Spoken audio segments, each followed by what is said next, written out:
한국교회 실태를 보면 이분의 이야기를 이게 어디에 있느냐 하면은 8페이지에 있습니다. 8페이지, 9페이지에 보면 8페이지에서 제가 이 9페이지에 1, 2, 3, 4 나와 있는 건 없어요. 그런데 제가 이 책을 읽으면서 이걸 정리한 거죠.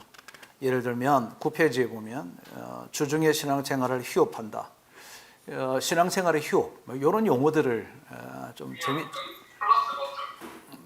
재미있는 용어라고 생각해요. 여러분들이 이런 용어들을 좀 써보면 좋겠다. 또 신실한 그리스도인이라는 신패가 없다. 문패는 있는데 신패가 없다. 뭐 이런 것은 굉장히 의미심장한 그 설명이죠. 뭐 성화의 공백이 생겼다. 성도의 이제 일그러진 자화상, 포장과 위장이 된 그리스도인. 이건 상당히 아픔을 주는 용어인 것 같습니다. 구원과 거룩의 사이가 거리가 멀다. 우리가 이런 표현들을 여러분 익히기 위해서 독서를 하는 겁니다. 여러분이 모르고 있는 게 아니잖아요. 여러분 알고 계신 것들을 어떻게 이것을 우리가 쓸 수 있을까? 요건 여러분 다시 한 번 더 자그마한 그 단어장을 하나 갖고 계셔서 우리 여러분 학교 다닐 때 영어 단어 공부하는 것처럼 단어장에다가 이런 새로운 단어들을 이렇게 기록해두고 수시로 이렇게 한번 읽어보고 또 단어를 한번 묵상해보고 이런 시간들을 가지시면 우리 언어가 말이죠, 참 많이 달라지거든요. 우리 한국계 실태는 말이야 이런 거야 라고 하면서 요 7가지를 쭉 설명하는, 뭐 첫째 둘째 할 필요 없어. 이건 이런 첫째 둘째 하면 큰일 나요. 그럼 설명을 다 해야 되는 거고 그냥 이렇게 혼자 주섬주섬 얘기하는 거죠. 이런 용어들을 우리가 쓸 수 있으면 참 좋겠다 라고 하는 거고요. 성화라고 하는 것은 이분이 이제 성화에 대한 것을 얘기를 하려고 하다 보니까 여기저기에다가 성화에 대한 설명을 막 계속 합니다. 그런데 같은 게 표현한 것들이 별로 없이 막 다르게 설명을 많이 하죠. 거룩이라고 하는 것은 이런 거고, 근데 여기서 여러분 저는 좀 중요하게 생각하는 것 중에 하나가 영성이라고 하는 것입니다. 영성이라고 하는 거. 두 번째 점 찍은 부분을 보시면 예수님을 믿고 거듭난 자에게 생성되는 영적 성질인데 내 성품에 하나님과 내가 겹쳐지는 부분이다. 야, 어쩜 이렇게 그 생각을 글로 나타낼 수 있는지 아주 신묘막측합니다. 신묘막측하다. 신묘막측이 잘못되면 신묘망측한데 신묘막측한 것을 볼 수 있습니다. 영성을 이렇게 묘사할 수 있을까? 우리는 그냥 영적인 성질이다 이렇게 얘기하는데 성질이묘라고 하면서 내 성품에 하나님과 내가 겹쳐지는 부분이다. 그러니까 내 성품에 하나님의 성품이 커지면, 그 파이가 커지면 영성이 굉장히 좋다는 얘기 되겠죠, 그죠? 하나님과 내가 겹쳐지는 게 없어, 적어. 그러면 뭐 내가 더 크니까 그 사람은 영성이 부족하다 이렇게 얘기를 충분히 할 수 있을 것 같습니다. 기독교인이란 이거는 뭐 이분의 얘기가 아니라 인용한 겁니다. 여러분 그 47 제가 중요한 부분은 제가 성경 그 책의 페이지 수를 꼭 기록해 두려고 합니다. 여러분이 좀 참고해 보시라고 그러니까 이 47페이지에도 벤자민 플랭컨이라고 하는 분이 한 얘기입니다. 기독교인이란 다른 사람들이 하나님을 볼 수 있게 해주는 열쇠 구멍이다. 참 이것도 참 표현이 아름답다 이렇게 생각을 했습니다. 그런데 우리가 좀 생각해 고민이 될 것은 신앙생활과 생활신앙은 다르다라고 하는 측면을 이 저자가 언급하고 있는 부분을 여러분 잘 발견하고 놓치지 않으셨으면 좋겠다 이렇게 생각합니다. 그러면 성화의 의미란 뭘까? 성화의 의미는 성화라고 하는 것은 이런 거다라고 24페이지에서 설명을 쭉 했습니다. 그런데 여기에 우리 교인들을 말이죠. 교인들에게 제시할 때 성화의 삶을 어떻게 살아야 됩니까? 라고 제시할 때에 우리가 정확하게 해줄 수 있는 내용이 담겨져 있어서 제가 이것을 옮긴 겁니다. 여기 보면 마음이 변하고 행동과 언어가 변해서 예수를 닮는 것이 성화다. 그러니까 우리는 여기서 무엇을 지금 주목해 볼 필요가 있느냐 하면은 마음의 변화를 시킬 것과 행동과 언어의 변화를 시킬 것에 대한 우리의 주목해 볼 필요가 있다라고 하는 거죠. 그죠? 그리고 또 한 가지 우리가 믿음이라고 하는 것을 갖는 것은 고백과 마음에 관한 것이라면 성화는 철저하게 성품과 행동에 근거하고 있다라고 하는 것을 주목해 볼 필요가 있습니다. 이건 칭의라고 하는 어렵다 여긴다라고 하는 것과 그리고 성화라고 하는 것에 대한 어떤 그 구분점, 비교치를 얘기해 둔 것 같습니다. 이 저자가 24페이지에서 성화의 방편이라고 하는 것을 율법과 성막과 십계명입니다. 그런데 저는 이렇게 짤막하게 썼지만 그 내용을 읽어보시면 뭐라고 이 저자가 썼냐면은 24페이지에서 구원을 위해서 주는 것이 아니라 거룩을 위해서 주신 것이다. 그러니까 율법과 성막과 십계명은 이미 하나님을 믿는 사람에게 주신 거지 하나님을 믿지 않는 자에게 준 것이 아니다라고 하는 그 어떤 시점, 그 상황적 시점을 명확하게 얘기해 주는 것이 율법과 성막과 십계명이다. 그리고 맞습니다. 그죠? 맞습니다. 이거는 어떤 예수 믿는 사람, 믿지 않는 사람이 공통적으로 준 것이 아니라 믿는 사람에게 주신 것이 이런 것들이다. 결국은 우리가 교회 생활, 성막이라고 하는 교회 생활을 해야 되는 이유와 십계명과 율법성을 갖고서 접근해가는 그런 삶의 교정들은 결국은 성화의 삶의 방편들을 하나님께서 이미 제시해 주셨다라고 하는 거죠. 자, 여러분, 제가 좋은 팁 하나 드리겠습니다. 바울 서신을 13권으로 이해를 전제를 하고 학자들마다 다를 수 있으니까 13권을 두고 바울은 그 편지를 쓸 때에 칭의, 어렵다 한다라고, 어려움을 입는다, 어렵다 부른다라고 하는 칭의는 어디에 해당되느냐 하면 로마서 1장부터 7장까지 그리고 에베소서 1장, 갈라디아서 1장 여기에 있는 부분은 칭의에 대해서 나옵니다. 그 외에 모든 바울서 신서는 전부 다가 성화에 있습니다. 성화. 결국은 사도 바울은 에베소의 교회에게, 데살로니가 교회에게, 빌립보에 있는 교회에게, 골로새에 있는 교회에게 보냈습니다. 그죠? 그러면 성경에 차지하는 백분율로 바라보면 칭의, 구원을 받는 곳에서의 메시지보다도 어떻게 삶을, 인생을 살아가야 될 것인가에 대한 이야기들이 훨씬 더 많다라고 하는 것을 우리가 주목해 볼 필요가 있다. 그래서 바울 서신은 결국은 성화의 책이다. 저는 이렇게 주장합니다. 다시 합니다. 로마서 1장부터 7장까지 그리고 갈라디아서, 에베소서 각각 1장이 구원에 대한, 칭의에 대한 이야기고 그 외에는 거의 대부분이 성화에 대한 이야기로 기록되어 있다라고 하는 거죠. 자, 3부로 가겠습니다. 무례한 가짜여 진짜로 살라. 이것도 이미 한 설교 제목이 된다는 거 이미 벌써 이제 착안이 되시죠. 무례한 가짜요. 좀 가격하긴 합니다.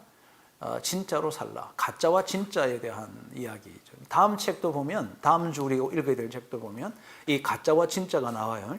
이 가짜는 뭐죠? 쉬운 예수로 사는 거고, 진짜는요, 진짜는 쉬운 예수로 살지 않는다는 거지. 힘든 예수로 살아간다. 이것을 비교해 볼 수 있는 거죠. 연계선상에 있는 책이죠. 여러분 책 선별할 때 참 고민 많이 합니다. 나름으로 고민을 엄청 많이 하고 결정을 못 하고 있는데 이번 7월에는 굉장히 좀 재밌다기보다는 아주 독특한 책 독서를 통해서 여러분과 함께 좀 해보려고 그렇게 구상을 지금 하고 있습니다.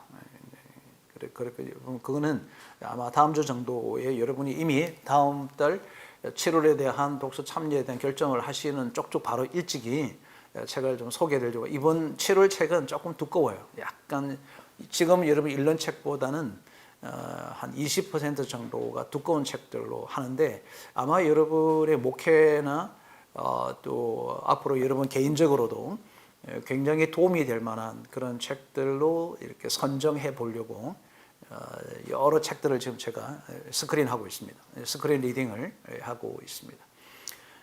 가짜와 진짜는 그 사람과 속 사람에 대한 이야기겠죠.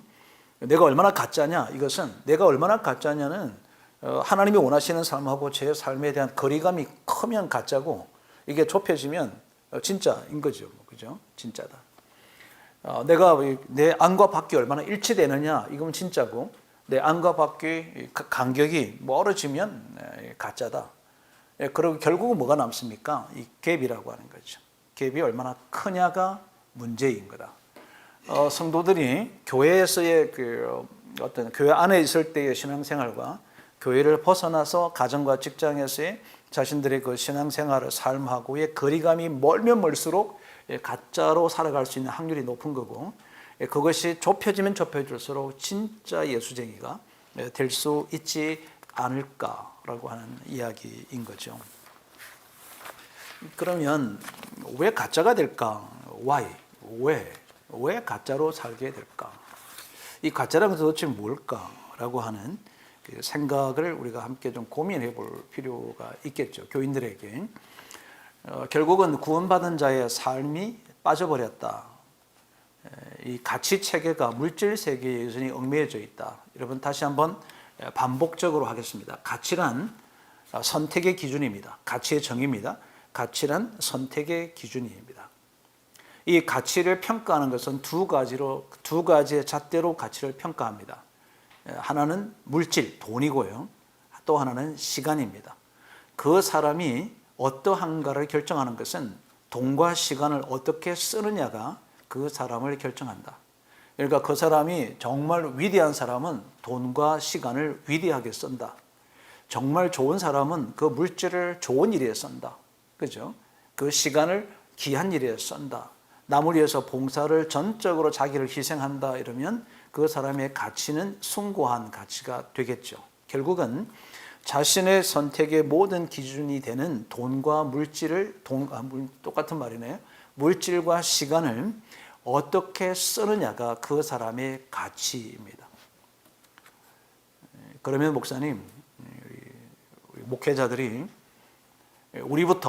우리에게 주어져 있는 이 시간을, 그리고 우리에게 부족하지만 이 주어져 있는 그 물질을 어떻게 써야 할지를 먼저 체득화해 보는 것은 우리가 진짜 그리스도인이 어떠해야 되는지를 설명할 때 체득화된 어미 중심의 설교가 되지 않을까요?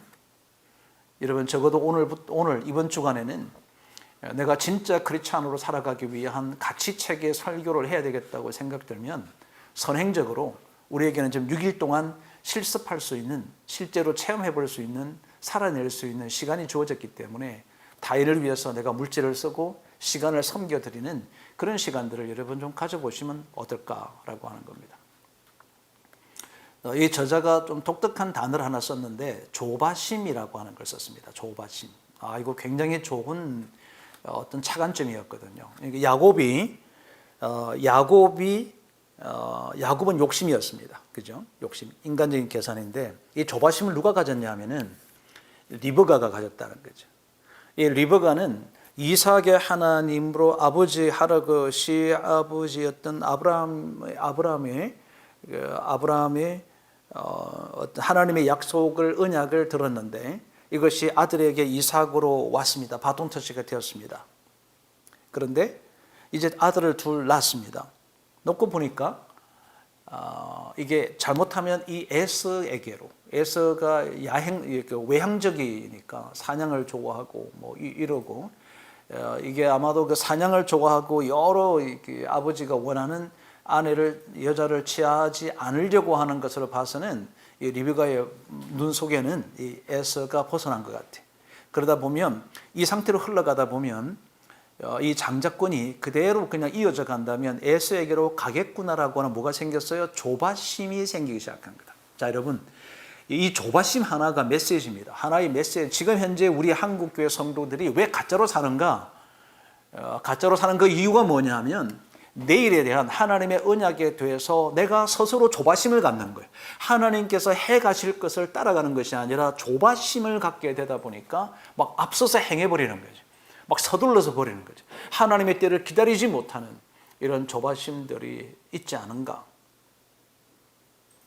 여러분 굉장히 좋은 인사이트지 않은가요? 저는 이 리브가의 사건을 보면서 지금 우리 크리스찬들이 실패하는 요인은 이 조바심이구나. 이렇게 접근해서 설교하는 분들이 별로 많이 들어보지 못했거든요. 그래서 제가 조바심 들어가 봤잖아요. 조바심 설교 없어요. 네. 이 두려움 뭐 이런 거 있고 뭐 불신앙 뭐 이런 거 있는데 이 조바심이라는 접근을 별로 하지 않으셨다. 우리 독서를 참여하시는 목사님들 언젠가 뭐 조바심에 대하여 이거 리브가와 리브가 이거 조바심 이것들을 여러분 곰곰이 좀 생각해 볼 수 있으면 좋지 않을까. 조바심 있는 사람들 많습니다. 인간적 계산하는 것도 참 많습니다. 이런 측면들의 다음 주 책도 여러분 읽으면 뭐 다 아는 내용이에요. 그런데 그 성경의 관찰이 아주 독특한 부분들이 몇 개 나와요. 다음 주 책도 미리 여러분이 좀 읽으시면 다음 책도 부담 없이 읽을 수 있는 책이니까 좀 읽어보시면 참 좋을 것 같다라고 생각합니다. 여러분 교회 그 안과 밖의 거리감이라고 하는 것과 그리스도인답다라고 할 때 저는 여러분에게 그 수요일 예배 설교 하나 드리려고 합니다. 이게 그리스도인답다, 이게 이제 수요 예배 설교였으면 좋겠다 생각하는데 그리스도인다움이 뭘까? 여러분 그리스도인답다라고 하는 것은 딱 세 가지가 지표예요. 이 사람이 그리스도인다운가 아닌가를 가늠하는 거다. 수요 예배 참석한 사람들은 중직자들이지 않겠습니까? 그래서 뭐 이거 왜 뭐 이런 동기부여 이런 거 별로 안 해도 바로 그냥 직설로 들어가도 될 것 같아서 수요일에 여러분 그리스도인다운 중직자 직분자들이 어떻게 하는 걸까? 어려워라, 그리고 신중하라, 경건하라. 요 세 가지만 3포인트로 여러분이 좀 말씀을 해주시면 좋겠다. 이게 주일 가지고 오기는 조금 무거워요.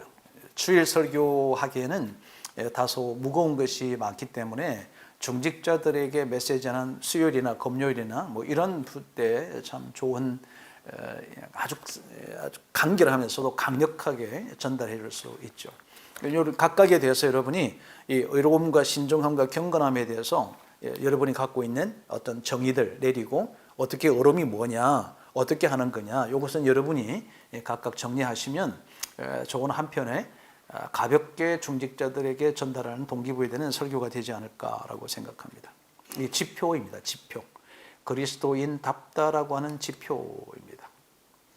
여러분 제가 이거를 아마 여러분에게 보내드린 걸로 알고 있는데 요한 웨슬리 경건의 7가지 지표라고 하는 것이 있습니다. 지표가는 웨슬리가 자신의 경건을 점검하는 거예요. 자기를 점검하는 것이 이렇게 자기에게 물어본다는 거죠.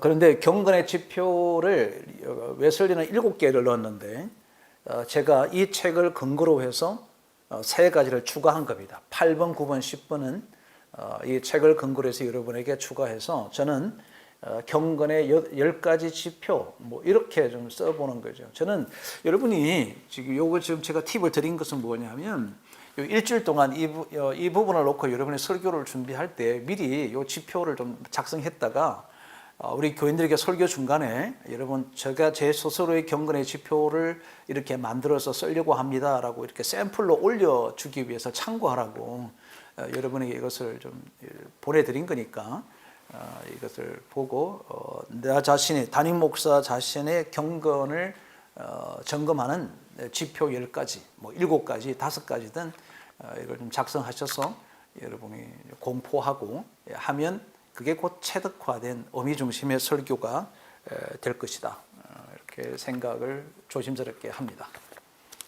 여러분 우리는 기억해야 될 것들이 참 많습니다. 어떤 거냐면은 내 기질로 살지 않아야 한다라고 하는 거죠.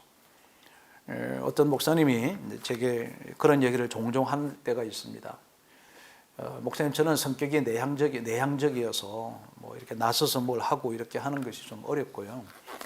교인들한테 먼저 다가서서 이렇게 얘기하고 찾아가고 멘토링 하라 그러니까 무슨 말 해야 될지 잘 모르겠고 뭐 이럽니다 그러더라고요.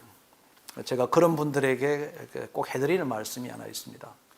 목사는 목사인 사람이 하는 목회라고 하는 것은 목사의 기질로 하는 것이 아니라 목자의 심장으로 하는 것입니다 라고 제가 말씀을 드립니다. 사랑하는 우리 동역자 여러분, 내 성격이 내향적이고 외향적이고 관계없습니다. 목사는 목자의 심장으로 하는 것이 기질이나 성향으로 하는 것이 아님을 다시 한번 더 꼭 짚고 가고 싶습니다. 내 성향이 아니다. 목자의 심장으로 하는 것이라는 것을 이제 우리가 이해하면 좋겠습니다. 이 책 가운데는 몇 가지 이렇게 중요한 언어가 있는데 행복은 성화순이다. 야, 이게 대단한 인사이트입니다.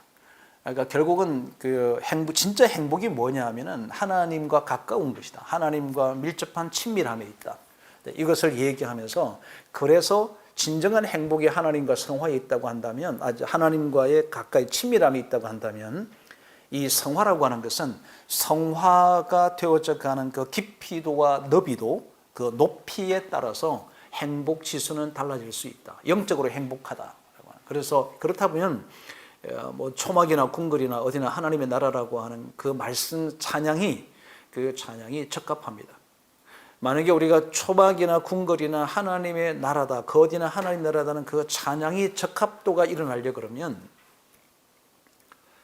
하나님과 친밀함이 행복이라고 우리가 분명하게 인식되게 되고, 하나님과 친밀함을 한다는 것은 어떻게 하는 거냐면 내 일상의 삶 속에서, 생활 속에서의 성화의 훈련들이, 성화의 습관들이 내 태도로 드러나는 것이다. 우리 아까 잠깐 책에서 읽었던 내용들과 동일합니다. 또 하나 중요한 얘기가 있습니다. 우리는 광야라고 하는 사실적인 평면적인 그 과정을 얘기했는데, 이 저자는 무슨 얘기했냐면 홍해와 요단강 사이가 광야다, 이렇게 합니다. 홍해와 요단강 사이가 광야다. 이 광야는 누가 걷는 거냐면은 우리가 걷는 거다. 광야와 홍해와 요단은 하나님의 이적과 기적이 일어나는 곳이라면, 이 광야의 삶은 하나님의 기적과 이적을 경험하면서도 동시에 우리가 어떻게 살아야 하는지를 아주 명확하게 보여주는 곳이다. 이렇게 이제 설명하는 거죠. 그러면 광야가 어떤 곳이냐? 세 가지. 수요 예배입니다. 다음 주 수요 예배 드렸습니다. 광야의 삶은 이 어떻게 사느냐에 따라서 그 사람의 삶의 골격이 바뀌게 된다. 광야는 나를 다듬는 곳이다. 광야는 나를 하나님께 전적으로 내어드리는 시간이다. 두 번째 설교 팁 드렸습니다. 이번 달 수요 설교는 두 편이 거의 완성이 돼가는 과정이 있습니다. 얼마나 행복합니까, 그죠? 나머지 설명은 여러분 몫이에요. 저는 그것까지는 할 수가 없고 여러분에게 팁만 드리는 거죠. 이래서 광야의 삶이 홍해와 그 요단강 사이의 광야에 대한 이 시각적인 것을 여러분이 그림으로 이스라엘 그 땅이나 이 광야에 대한 그 사진을 이렇게 실감나게 보여주시고, 그리고 이 하나님의 기적, 우리 인간의 삶, 성화, 이 구원, 홍해에서부터 구원하는 것과 인간의 삶 속에서의 역사라고 하는 부분들을 연결해 나간다면 참 좋은 시각적 설교도 가지지 않겠는가라고 하는 거죠. 우리가 구원받는 증거라고 하는 것이 뭘까? 성화의 삶이다. 그 얘기하는 겁니다. 이거는 여러분이 뭐 얼마든지 다 알고 계실 거라고 생각하고, 또 이 저자는 아주 작은 그 도전을 한 거죠. 자신의 욕망을 벗어나는 것으로부터 시작된다. 이게 이제 야곱이 아주 철저하게 자기 욕망으로 살아온 시간이들이잖아요, 그죠? 자기 욕망을 이루기 위해서 하여튼 뭐 별짓을 다 하는 그런 삶의 모습을 보면서요. 야, 이거 어쩌면 그렇게 내 모습도 그 속에 있는 게 보여요. 내 안에 있는 야곱. 여러분 설교 제목 드렸는데 아무도 안 쓰시네, 그죠? 내 안에 있는 야곱. 우리 안에 뭐가 있냐면 야곱이 있는 거야, 야곱이. 쟤한테 있는 거예요, 쟤한테. 제게. 내 안에 있는 야곱. 이거 어떻게 하면 좋을까? 내 안에 있는 야곱을. 여러분, 이 참 처절한 메시지를 우리가 한번 좀 해야 되지 않겠습니까? 내 안에 있는 야곱을 한번 그냥 딱 한번 드러내놓는 거. 그럼 교회 떠날까요? 교인들이 떠날까요? 한번 내 안에 있는 이 야곱성에 대해서 한번 한참 얘기를 하면 좋겠는데, 우리끼리 한번 했으면 좋겠어요. 우리끼리 그냥 이제 우리끼리 안에 있는 속에 있는 야곱 한번 내놔야 되지. 이게 여러분 107페이지를 한번 잠깐 볼까요? 107페이지 보면은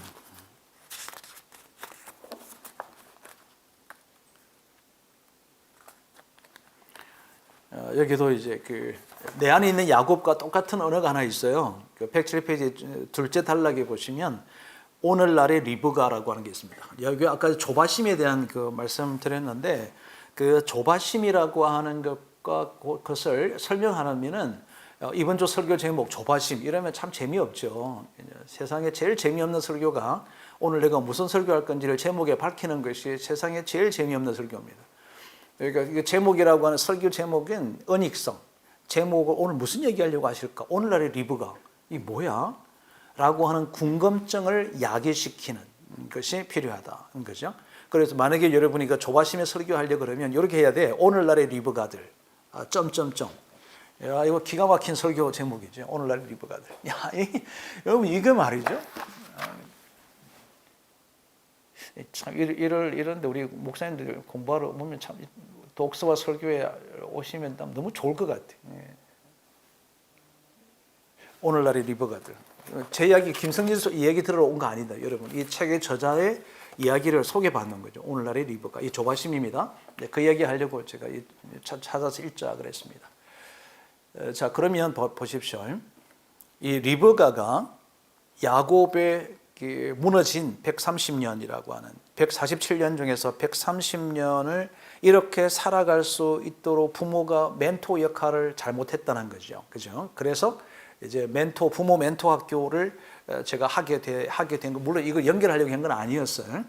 제가 어제 우리 강의를 했던 내용들을 여러분에게 제가 지금 인사이트를 연결해서 말씀을 드리려고 하는 겁니다. 그래서 부모가 어떻게 멘토를 하느냐가 결정적이 될 수 있다.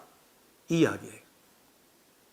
부모가 어떻게 말하느냐에 따라서 만약에 리브가가 야곱에게 그런 생각을 했다 하더라도 동조를 안 했으면 어떤 일이 벌어졌을까 저는 모르겠어요. 어떤 일이 벌어질지는 잘 모르지만 어쩌면 야곱이 일찍이 인성이 제대로 된 상태에서 하나님께서 그 인성이 제대로 허비된 시간 없이 일찍이 많은 시간 동안 의미 있는 인생을 살게 되지 않았을까라고 하는 생각을 유추해 보는 거죠. 유추해 보자.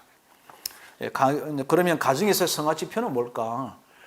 제가 생각한 겁니다. 요게 지금 여러분에게 보내드린 것은 가정에서의 성화 지표. 이것도 여러분의 지금 교육용 팁을 제가 드린 건데 이제 우리 성도들에게 오늘 같은 경우도 마찬가지입니다. 이제 오늘 가정의 달이 오늘 마지막 날이잖아요.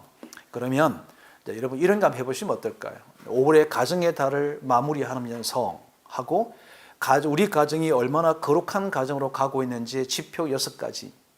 여러분 이거를 오늘 좀 녹화해서 내일쯤 6월 1일 첫날에 쭉 한번 교인들에게 SNS로 좀 보내는 것도 참 좋겠다. 우리 교회 석강과의 태도는 어떤지 그런 거 참고하시면 좋겠습니다. 제일 밑에 부분은 제가 첫 시작할 때 여러분들에게 말씀을 드린 내용이기도 합니다. 하나님의 방법, 죄송합니다. 4부입니다. 성화를 온전하게 하기 위해 개입하시는 하나님이라고 하는 부분에 성화의 실태, 우리 실제로 지금 성화로 살지 못하는 우리 현상들에 대한 이야기들을 저희가 기록한 건데 이 중에 한 단어가 참 좋죠. 상상성화라고 하는 것이 있습니다. 이 상상성화라는 용어를 이렇게 쓰는지는 모르겠는데 쓰는지 참 독특했습니다. 그 상상 임신하고 똑같다는 얘기입니다. 임신 안 했는데 임신한 것처럼 생각하는 것을 얘기하면서 상상 구원, 그리고 보험과 적금의 이야기 이런 이야기로서 이 상상성화라는 것을 쭉 풀어놓은 거죠. 결국 이제 154페이지, 155페이지에서 이 상상설교가 무엇인지에 대한 설명을 하고 있으니까 여러분들께서 좀 보시면 참 좋겠다 생각합니다. 성화의 실태라고 하는 것은 그리스도인인데 우리가 그리스도인답게 살지 않는 거니까 야곱이 그냥 이스라엘로 살아야 되는데 그가 이스라엘 살지 못했다라고 하는 것과 일맥상통한 얘기가 되겠습니다. 성화의 요건에 대해서 한번 보겠습니다. 여기도 또 하나 이제 좋은 팁을 하나 줬죠. 내 속에 있는 드라빔을 꺼내놓으라. 이것도 아주 좋은 설교의 주제입니다. 수요일 세 번째 설교에 우리가 알아야 될 거. 내 속에 있는 드라빔을 꺼내라. 여러분이 이 드라빔 하나의 사건만 해도 우리가 교인들에게 강력한 동기부여를 할 수 있는 것들이 참 많습니다. 왜 그러냐 보십시오. 우리가 그냥 이 드라빔을 감추고 온 상처 많은 야곱의 여인이 라헬인가요? 라헬이 드라빔을 숨겨왔잖아요. 이 상처가 있어서 그렇거든요. 자식에 대한 상처 때문에 아픔이 있어서 어쨌든 자기가 남편하고 비슷해. 아버지의 재산을 이 드라빔을 가지고 있는 사람한테 재산에 상속되게 되어 있는 그 당시 풍습이 있었다 보니까 이 드라빔을 감추고 온 거예요. 아버지는 좀 있으면 돌아가실 것 같으니까 그러면 돌아가시면 재산 분배하면 이게 내게로 오게끔 해야 되겠다 생각하고 들어온 거죠. 그래서 여러분 요 안에 보면 우리가 설교가 이렇게 다 나왔어. 내 속에 있는 드라빔을 꺼내놓아라. 요 설교 안에 드라빔이 뭐냐면 시족의 상징물, 우리 상징물. 내가 어떤 사람인지를 상징하는 거 있죠. 이게 뭐 자동차가 됐든 집이 됐든 뭐가 됐든 욕심의 증거, 거짓된 거, 자기 포장, 위장, 이 드라빔을 드러낸다. 참 멋있다고 생각해. 우리 교인들의 실체적인 부분들이니까 어떻게 보면 6월 한 달은 여러분 그냥 이 성화 전체를 갖고 그냥 수요일부터 주일부터 전체가 이 성화의 삶에 대한 이야기로 전체 포맷을 해도 좋지 않을까. 그렇게 우리 여름을 맞이하게 되고 백신을 통해서 코로나를 극복해 나가는 어떤 그 과정을 이런 성화의 삶으로 준비시키는 것도 참 좋겠다 생각합니다. 인생의 하프타임을 갖도록 하자. 그렇죠. 인생의 하프타임을 갖도록 하자. 저는 여러분 우리 하프타임 수련회 좀 하시라고 우리 지난번부터 강력하게 말씀을 드려왔습니다. 50대들만 위해서 인생의 하프타임, 우리나라의 지금 원래 인생의 하프타임은 20대부터 전 연령대가 다 해야 됩니다. 이 야곱처럼 130년 나이가 들어서도 하프타임이 필요하다. 노년대에서 80세가 돼도 하프타임은 필요해요. 그렇지만 현실적으로 노인들이 하프타임을 가지려고 그러면 설명들이 굉장히 많아야 되지만 50대는 이 하프타임을 갖는 것이 굉장히 참 좋겠다 생각하거든요. 여러분 우리 목사님들의 교회에 50대들만 여러분이 좀 모시고 하프타임 수련회를 심도 있게 한다면 이분들한테는 인생의 궤도를 수정할 수 있는 굉장히 중요한 어떤 터닝 포인트가 될 가능성이 매우 높다고 생각합니다. 그래서 저는 혼자 그런 생각을 해본 거죠. 우리 협력하는 많은 교회 목사님들과 함께 좀 협의가 잘 되면 제가 이 50대를 위한 이 하프타임 수련회를 어제 해보니까 교회별로 참석하신 분들이 저만치 앉아 계셔서 제가 이 표정을 모르는 것은 단점은 있지만 동시에 우리가 10개 교회가 함께 공동으로 참여하는 세미나를 할 수 있는 강점이 있더라고요. 강점이 있어서 그렇게 해도 할 수 있지 않을까 이런 생각을 해보기도 했습니다. 그리고 이제 여러분 여름이 되면 뭐 지금 청년들을 데리고 20대, 30대 이런 친구들을 하고 리더십 캠프 같은 거를 하시면 좋겠는데 이 오프라인에는 지금 상당한 위험이 있기 때문에 우리 한국 교회가 신뢰도가 지금 사회적 신뢰도가 워낙에 떨어져 있어서 이것을 회복하기 위해서라도 오프라인으로 하지 마시고 줌으로 청년 리더십 캠프를 하셨으면 좋겠다. 청년들은 영적 리더십으로 그들에게 다가서셔야지 그냥 지금 우리 기존 성도들처럼 그냥 오직 복음으로만 다가서기에는 흡입할 수 있는 숫자가 30% 미만입니다. 그러니까 일반적으로 70%에 있는 친구들한테는 영적 리더십으로 교회 성경 속에 있는 굉장히 많은 리더십의 원리가 있습니다. 그 리더십의 많은 그 원리를 성경적으로 해석해주는 캠프들을 하셨으면 좋겠다라고 하는 생각도 여러분에게 좀 겸하여 드리고 싶다. 그게 인생의 하프타임입니다. 가장 의미 있는 인생을 살아가는 친구들한테 필요한 것은 20대에 자기 인생의 하프타임을 그릴 수만 있다면 정말 행제맞은 인생이 될 수 있지 않을까 이렇게 조심스럽게 생각하기도 합니다. 여러분 여기 보시면 나 자신으로 살아갈 때 껍데기를 버리는데 이 157페이지에 참 좋은 말씀을 많이 했습니다. 그리고 아프다. 과거와 결별하는데 아프지 않겠습니까? 그죠? 안락한 삶을 내려놓고 내가 쓰고 싶은 거 안 쓰고 남을 위해서 쓴다. 힘든 거죠. 아프니까 청춘이다. 아프니까 어른이다. 누군지 아시죠? 그 저자 서울대 교수가 쓴 책입니다. 이 아프다라고 하는 것은 결국은 어른이 되어가는 것. 아프니까 청춘이 인생을 극복해 나가는 데 있어서 아주 중요한 요소가 아픔을 갖는다. 그래서 고통은 축복입니다. 고난은 축복이다. 이것을 인생 속에서 경험돼서 살아갈 수만 있다고 한다면 그 인생은 의미 있는 인생이 될 것이다 라고 생각합니다. 여러분 139페이지에 보면은 이분이 아주 재미난 표현을 죄송합니다. 야복강에 이게 139페이지로 되어 있나요?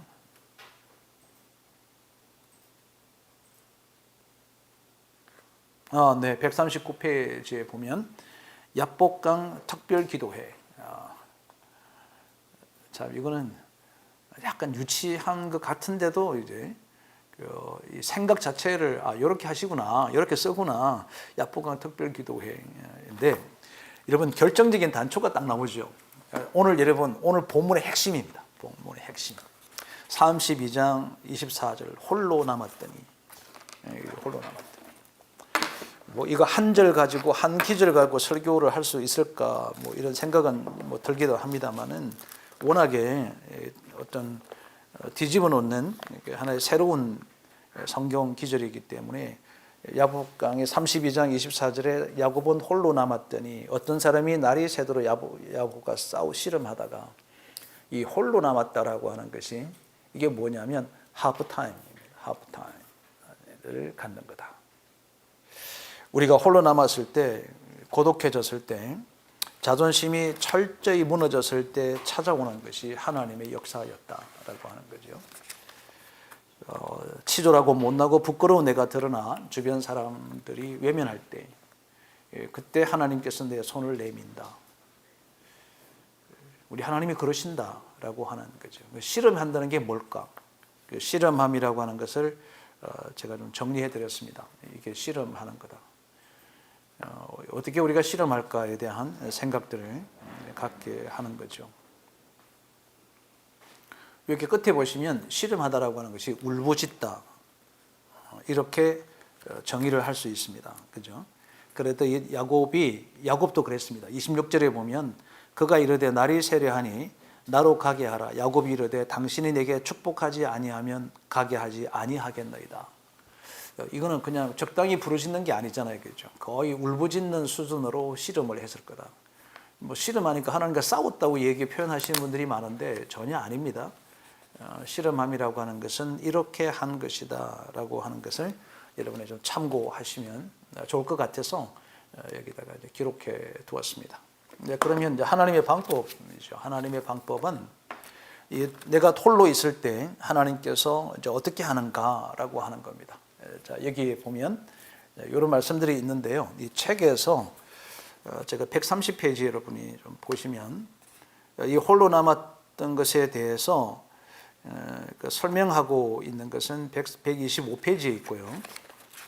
지금 여러분하고 얘기하려고 하는 것은 130페이지.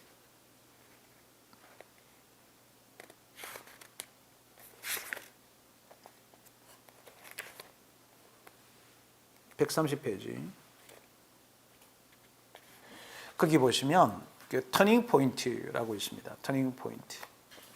하나님이 이기시는 것, 그것이 성화인데 이 순간이 야곱 인생의 터닝 포인트다. 분기점, 원인이 된 플레이, 충격으로 뭔가 바뀌는 시점, 갈림길 또는 전환점, 이렇게 하는 것이 이제 터닝 포인트. 결국은 이 야곱이 가졌던 그 야복강가의 성령 집회는 개인과 개인의 집회는 결국은 그 인생의 터닝 포인트가 되었다. 이게 하프타임의 아주 핵심이잖아요. 하프타임의 핵심. 저는 우리 목회자도 마찬가지지만 우리 교우들이 자기 인생의 하프타임, 결정적 야복강가에서의 역사, 하나님의 역사, 터닝 포인트, 이것들을 가질 수 있게끔 우리가 독려하고 도와가는 것이 우리 목회의 아주 중요한 영역이 되지 않을까라고 하는 생각을 갖습니다. 우리가 곁들여서 아셔야 될 것은 터닝 포인트, 티핑 포인트, 디시전 포인트, 어떤 결정적 포인트, 어떤 내가 결정해야 될 순간이 있습니다. 그 결정을 아주 명확하게 내려야 되는 시점인 거죠.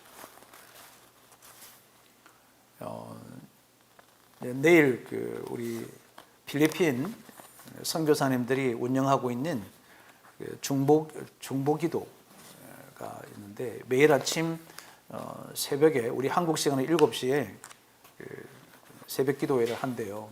저를 설교자로 초대를 해주셔서 제가 내일 아침 7시에 이제 줌으로 우리 세계 선교사님들한테 이제 설교를 하게 되는 영광을 가지게 되어졌습니다.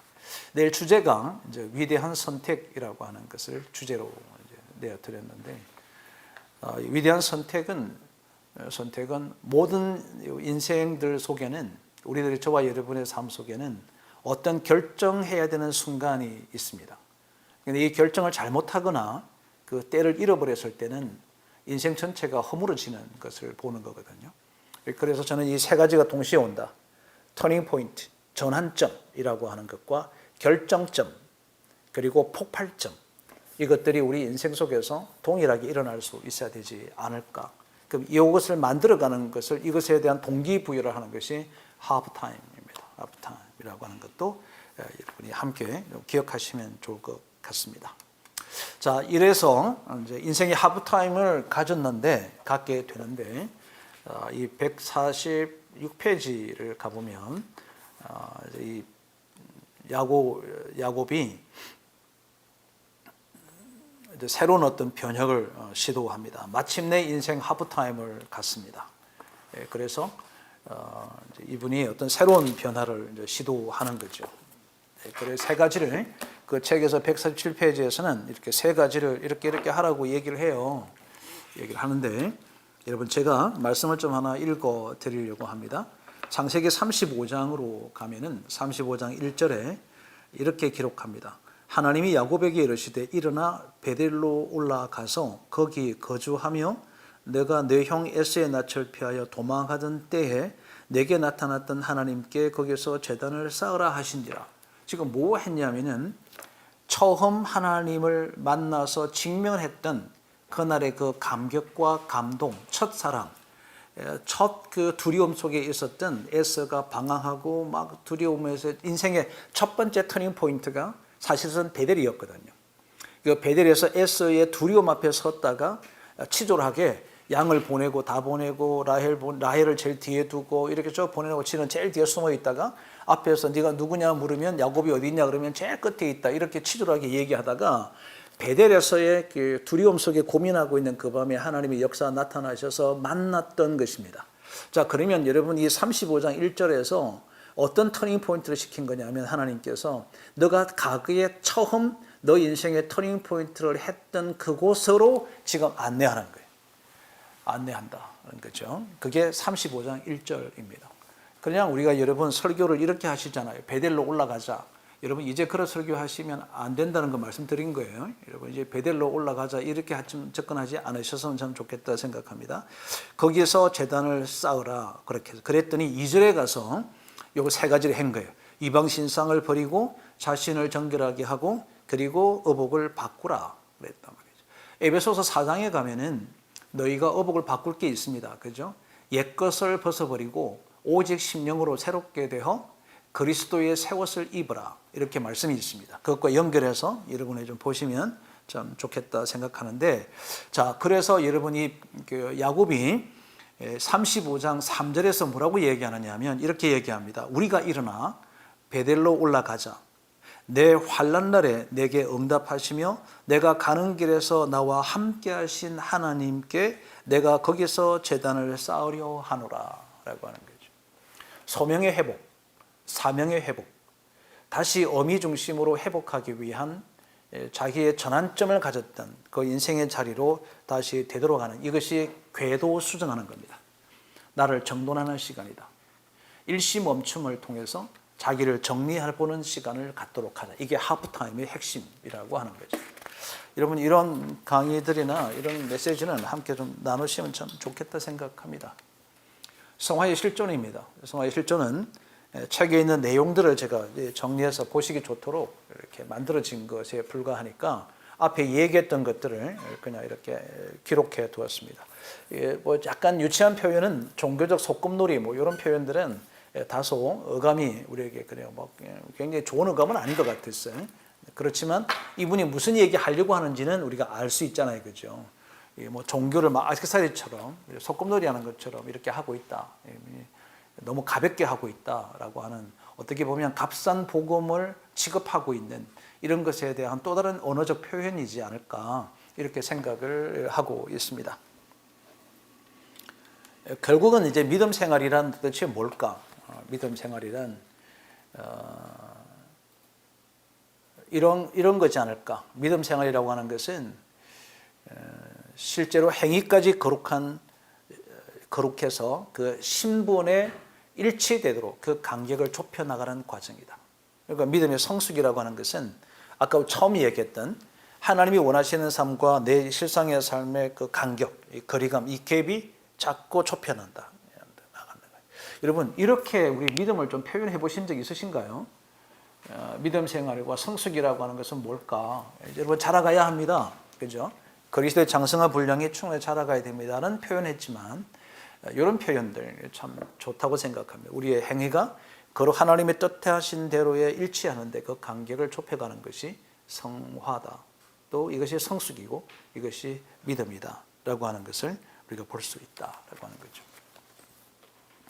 선교사님들, 우리에게 지금 선교사님도 많이 들어와 계신데, 선교사님들은 말로서 선교하는 것도 있지만 삶으로 선교하는 인격적 선교가 참 중요하다고 얘기합니다. 최근에 이 문제점을 가지고 이제 저도 내일 우리 선교 컨설턴트 훈련하시는 분들한테 제가 선교사들의 위기 관리 측면에서 인격 선교에 대한 이야기를 이제 언급하려고 생각하고 있습니다. 그런데 이분의 책에도 인격 선교에 대한 이야기를 하고 있었습니다. 기독교인에 대한 정의는 여러분에게 아까 말씀을 드렸습니다.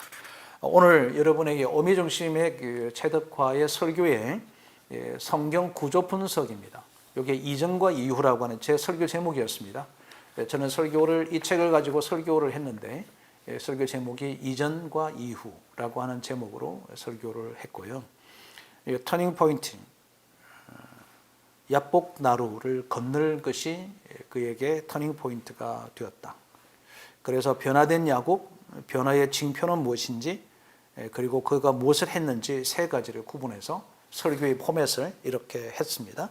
그래서 여러분들에게 이 설교의 전체적 포맷을, 본문을 여러분에게 이제 드리게 된 거죠. 이전과 이후라는 설교 본문도 참 제목도 좋겠다 생각하고, 또 아까 말씀드렸던 것처럼 원색적으로 성경 자체를 그냥 따와서 하고 싶으신 분은 홀로 남았더니, 인생의 하프타임, 내 인생의 터닝 포인트, 뭐 이런 용어들로 우리가 오늘 공부했던 내용들에 대한 여러 용어들을 우리가 선택해서 해볼 수 있으면 좋지 않을까라고 생각하고 있습니다. 생각할 설교의 주제들에 앞서서 제가 오늘의 그 본문과 이 책을 통해서 우리가 설교를 여러분이 만들 때 레이아웃 그리기라고 그러잖아요. 레이아웃 그리기를 할 때는 이렇게 한번 써보는 것도 좋습니다. 이번에 키포인트는 내가 성화와 변화를 두겠다. 왜 이렇게 해야 되는가? 뭐 이렇게 이 설교 유형은 내가 어떻게 해야 되겠구나라고 하는 이런 것들을 한번 정리해보고 여러분들이 그 설교를 이제 작성해 나가면 훨씬 전체 윤곽그리기 레이아웃 되어 있는 상태에서 우리가 누수 현상이 없이 그렇게 할 수 있지 않을까라고 생각을 해봅니다.